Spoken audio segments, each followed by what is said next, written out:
4 साल बाद दोनों एक दूसरे से मिल रहे थे। युग को सामने देख मानवी खुशी से झूम उठी, क्योंकि इस वक्त उसके सामने उसका पहला प्यार खड़ा था। बिना देर किए मानवी युग के सीने से लिपट गई, जैसे कोई सरपनी चंदन से। मानवी को स्पर्श होते ही युग को एक तेज झटका महसूस हुआ, मानो उसके अंदर किसी और के आने जाने का एहसास हो। वही एहसास जब वो दोनों पहली बार एक दूसरे के करीब आए थे। मानवी का तेज धड़कता दिल युग साफ सुन पा रहा था। वही युग की धड़कने मानवी, वही एहसास, वही मौसम का बिगड़ता रूप। घने काले बादल उन दोनों के प्यार को पहली बार स्वीकार किए थे। उमड़ते काले बादल और बारिश मानो कुछ कहने को आए हों। हवाओं के तेज बहाव से मानवी की गुलाबी चुन्नी युग को पूरी तरह से ढक रखा था। उसके उड़ते जुल्फ युग के गालों और कानों में मानो खुशी से चूम रहे हों। उसकी आंखों से बहने वाले बेतरबी आंसू मानो अपनी भीतरी कसक से युग के मन को पसीज देना चाहती हो। वो सब कुछ कह देना चाहते थे जो अब तक इस दबे दिल के कसक में मौजूद था। इन्हीं ख्यालों में उलझा युग मानवी को आज आखिरी बार अपने भीतरी मन से मिलवा देना चाहता था। भले ही ये युग उसका फैसला नहीं था, लेकिन वो साफ कह देना चाहता था कि उसके जिंदगी में अब होने वाला था। बड़ी हिम्मत के साथ युग ने धीमे से कहा, तुम कैसी हो मानो? युग के सीने से लिपटी मानवी धीमे से सर उठाकर युग की आंखों में झांकते हुए बोली, मैं ठीक हूं और अब अचानक इस सरप्राइज से बेहद खुश हूं। मुझे पता था तुम जरूर आओगे। इतना कहते कहते मानवी का गला भर आया और उसकी गोल मटोल सी आंखें डबडबा गई। ये देखकर युग के आंखों से भी आंसू बह निकले।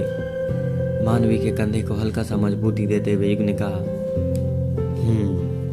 तुम्हारी बहुत याद आ रही थी। वैसे तो मैं तुमसे कुछ कहने आया हूं, मगर। इतना कहकर युग कुछ आगे कहना चाहा कि मानवी ने चहक कर हल्का दूर होकर बोला, युग बोलो ना तो फिर। जहां एक तरफ मानवी के चेहरे पर मुस्कान उभर आई थी, वही युग के चेहरे पर गहरी उदासी। मानवी ने मुस्कुराते हुए दोबारा से कहा, क्या कहने आए हो, बताओ ना। इतना कहते हुए मानवी झट से घुटनों के बल बैठ युग को प्रपोज करते हुए बोली, यही ना कि मानवी, विल यू मैरी मी? ये सुनकर युग की आंखें फटी की फटी रह गई। उसी वक्त तेज कड़कड़ाहट के साथ चमकती बिजली और गरजते बादल मानो तूफान लाने वाले हों। बादलों की गड़गड़ाहट से मानवी तेजी से उठकर युग के सीने से कसकर लिपट गई। युग ने मानवी से कहा, आई थिंक हमें आउटसाइड चलना चाहिए। ये सुनकर मानवी ने कहा, चलो अंदर चलते हैं, कैंटीन एरिया। दोनों ही डर गए और भागते हुए ऑफिस के कैंटीन एरिया में पहुंच गए। बादलों की तेज गड़गड़ाहट के साथ ही बहुत तेज बारिश शुरू हो चुकी थी। बादलों की आवाज से भयभीत हो रही मानवी बार बार ना चाहते हुए भी युग के करीब आ जा रही थी। युग के बेहद करीब होते हुए मानवी ने कहना शुरू किया, बोलो युग, क्या बोलना था? मानवी ने मुस्कुराते हुए कहा और अपने भींगे बालों को झटकने लगी। युग थोड़ा रुक कर अटक अटक कर बोलना शुरू किया, मानवी, वो क्या युग, बोलो भी, कब से अटक रहे हो, सब ठीक है ना? ये सुनकर सर झुका युग ने कहना शुरू किया, मानवी, मैं जानता हूँ कि मैं धोखेबाज हूँ, मैंने तुम्हारा दिल दुखाया है। ये शब्द सुनकर मानवी सन्न थी कि आखिर ये बात कहाँ से आ गई। मैंने तो युग से कभी ऐसा कहा नहीं, फिर युग क्यों? इससे पहले मानवी कुछ कहती, युग ने बात जारी रखते हुए कहा, मेरे परिवार और मेरी माँ ने तुम्हें बहुत कुछ कहा है। उन सभी बातों के लिए मैं माफ़ी चाहता हूँ।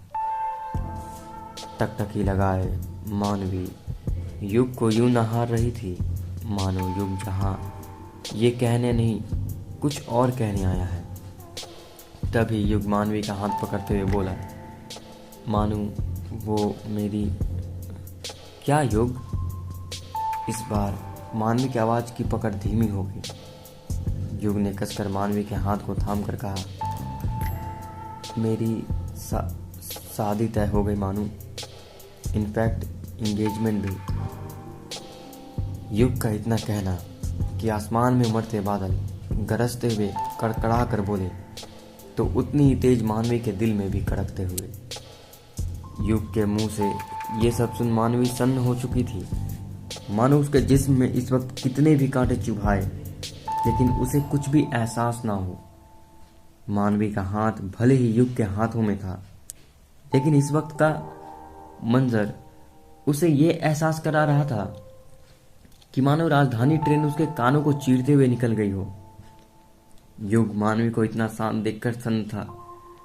उसे गिल्ट महसूस हो रही थी, मगर वो कहना चाहता था कि उसने ये सब क्यों किया। मगर मानवी इस बात से सहमत हो मुस्कुराते हुए बोली, ओह, तो ये था सरप्राइज। सॉरी, मैंने जो अभी किया वो बस ऐसे ही। मानवी का दर्द बार बार उसके गले को भर रहा था, लेकिन खुद को संभालती मानवी हिम्मत से बोली, ग्रेट, मुबारक हो, कब है मैरिज? मानवी का इतना रिलैक्स हो कहना युग को लगा शायद कोई उसकी जिंदगी में भी आ चुका है, इसीलिए युग ने बातों को घुमाते हुए कहा, अब तुम भी कर लो मैरिज। ये सुनकर मानवी तुनकते आवाज में बोली, अच्छा, खुद बकरा बनो और मुझे भी बनाने पर तुले हो। युग, तुम ठीक हो ना? मानवी खुद से, नहीं युग, तुम्हारे बिना नहीं। तभी युग दोबारा से बोला, मानू, तुम ठीक हो ना? आंसुओं को छुपाते हुए मानवी बोली, मुझे क्या हुआ है, मैं तो बिल्कुल परफेक्ट हूं, तुम बताओ। क्या बोलूं? इतना कहते कहते युग की आंखों से आंसू बह निकले। ये देखकर मानवी की तकलीफ और भी बढ़ गई, लेकिन एक बार फिर से खुद को पत्थर कर कर मानवी बोली, देखो, अब तुम्हारी जिंदगी में परी आने वाली है, ऐसा लटका मुंह लेकर जाओगे क्या? युग, मुझे माफ कर दो, मैं तुम्हें बहुत बड़ी तकलीफ दे चुका हूं। ये कहते कहते इस बार युग फपक कर रो पड़ा। मानवी का दिल और भी तेज धड़क रहा था। वो सब कुछ रोक लेना चाहती थी, लेकिन शायद वक्त ही नहीं मिला। हिम्मत के साथ मानवी बोली, तुम रो क्यों रहे हो? तुम्हें विदा थोड़ी होना है, तुम्हारी बीवी को होना है। युग, तुम्हें तो रुला रहा हूं ना? बिल्कुल नहीं, किस बात का रोना? अच्छा हुआ हम एक नहीं हुए। ये सुनकर युग सन्न रह गया। तभी मानवी आगे बोली, देखो, हम एक हो जाते तो हर दिन तुम ऑफिस लेट जाते, दिन भर बीवी के पल्लू से बंधे रहते, फिर तुम्हारी मम्मी मुझे ताने मारती, हाय देखो तो इस चुड़ैल को, कैसे इसने मेरे बेटे को अपने पल्लू से बांध लिया है। इतना कहते कहते मानवी झूठी हंसी हंसने लगी। मानवी को ऐसा देख युग को ऐसा एहसास हुआ जैसे मानवी के दिल में अब युग के लिए कोई फीलिंग नहीं है। युग चुपचाप मानवी को सुन रहा था। मानवी पागलों की तरह बड़बड़ाए जा रही थी, मैं तुम्हारी शादी में कब डांस करूंगी? मानवी की इस तरीके की हरकत और बातें सुनकर युग का मन अब धीरे धीरे शांत हो रहा था। उसे ऐसा लग रहा था मानो मानवी को कोई तकलीफ ही नहीं है। इधर मानवी अपने आप से ज्यादा बोल रही थी। दिल टूट जाने का डर तो मानवी को मिला था। तभी मानवी की नजर युग के फोन पर गई, जिस पर बार बार कोई नंबर से कॉल आ रहा था। मानवी युग का इशारा कर बोली, तुम्हारा फोन बज रहा है। फोन पर स्क्रीन को देखते युग का चेहरा फीका पड़ गया। हिम्मत करके उसने अपने फोन को उठाते हुए कहा, हाँ, मैं बस निकल रहा हूँ। एक्चुअली मेरा दोस्त ऑफिस से जा चुका है, उससे मिल भी नहीं पाया। मैं थोड़ी देर में तुम्हारे पास पहुंचता हूँ। तुम्हारी शॉपिंग हो गई क्या? युग की बातों से यह साफ जाहिर हो रहा था वो इस वक्त किसी और से नहीं बल्कि अपनी मंगेतर से बात कर रहा था। फोन कटते ही युग ने कहा, अच्छा मानवी, मैं चलता हूँ, वो शॉपिंग कर चुकी है। इतना कहते हुए युग कुर्सी से उठ खड़ा हुआ। इधर युग के खड़े होते ही मानवी के शरीर में मानो जान निकल गई हो। मानवी खुद को संभालते हुए एक बार फिर कुर्सी पर बैठी मानवी को अचानक बैठते देख युग तेजी से मानवी की ओर बढ़ा। तभी हाथ के इशारे से मानवी ने रोकते हुए कहा, नहीं युग, अब नहीं, अब मुझे खुद संभालने दो। मानवी की ये बात सुनते ही युग को बेहद तेज तकलीफ हुई, क्योंकि वो कभी भी मानवी को धोखा नहीं देना चाहता था। लेकिन इस वक्त जो हो रहा था वही गुनहगार था। मानवी खुद को संभालते हुए वापस से उठी और कैंटीन से बाहर आ गई। युग ने धीमे से कहा, तुम्हारे लिए एक तोहफा लाया था, रिसेप्शन पर बैठी लड़की को दे दिया है। इतना कह युग मानवी की ओर आगे बढ़ा तो मानवी ने एक बार फिर उसे रोका और कहा, क्या कर रहे हो युग, जाओ, तुम्हें देर हो रही है। युग मानवी को आखिरी बार सीने से लगाकर उसे महसूस करना चाहता था, लेकिन मानवी ने उसे एक बार फिर इशारा कर कर रोक दिया। बात को संभालते हुए मानवी बोली, ये मेरा ऑफिस है। इस बार युग चाह कर भी कुछ नहीं कर सका। तभी मानवी बोली, अपना ख्याल रखना युग। इतना कहते कहते मानवी का गला भर आया। युग कार में बैठ के वापस से बाहर निकल गया, क्योंकि इस बार युग ने मानवी के रूंधे गले की आवाज़ सुन ली थी।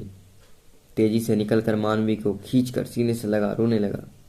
गेट पर खड़ा तेरे दरबान उन दोनों को निहार रहा था। मानवी की हालत क्या थी सिर्फ वही समझ रही थी। उसने तुरंत खुद को संभालते हुए कहा, जाओ युग, अगर तुम ऐसे ही करोगे तो फिर आगे कैसे रहोगे। रोते हुए युग बोला, पता नहीं।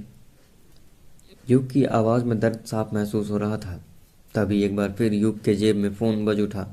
उसने फटाफट से जेब से फ़ोन निकाला और बोला, बस बस रास्ते में हूँ, वो ट्रैफिक है। इतना कहकर उसने फ़ोन कट कर दिया। ये देखकर मानवी को बेहद बुरा लगा, क्योंकि युग ने कहा था, अगर हमारी शादी नहीं हुई तो जिससे भी होगी उससे बताकर ही शादी करूँगा। लेकिन यहाँ साफ जाहिर हो रहा था कि युग झूठ बोल रहा है।